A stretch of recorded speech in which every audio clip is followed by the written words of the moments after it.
السلام عليكم خوتي المغاربه. هذا ميساج اخوتي العبيد ديال فرنسا. اخوتي الناس اللي مازال ما خرجتش فرنسا، نتوما هما سبب افريقيا اخوتي في الاستعمار الفرنسي اللي كتكلم على الشعب المغربي. الشعب المغربي جرينا على فرنسا، والشعب المغربي هرب في النهضه الاقتصاديه والنهضه الكرويه. الشعب المغربي معروف بالخير، وحنا ما عندنا مشكل مع حتى شي شعب من الشعوب العربيه.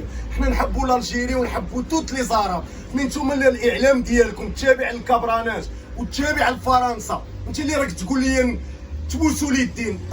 سيدي، حنا صاحب الجلاله نصره الله نبوسوا لي الدين بحال هكا موح ونقلبوها ونحبوه ونحبوا سيدنا الله ينصرو والله يرحم المرحوم الحسن الثاني. من نتوما شكون عندكم بعدا؟ شكون هذا القائد اللي راه يمثلكم؟ عيب وعار حشومه نقول قدام المشاهدين، نقول بعدا الاسم ديالو. هذاك اللي راكم نتوما تعبدوه، حنا راه بالنسبه لنا في هذه البلاد هذه راه لا يساوي شيء، راه في الكراد ديالو راه ما يساوي حتى قائد دائره عندنا هنا في البلاد. وبالنسبه للاعلام ديالكم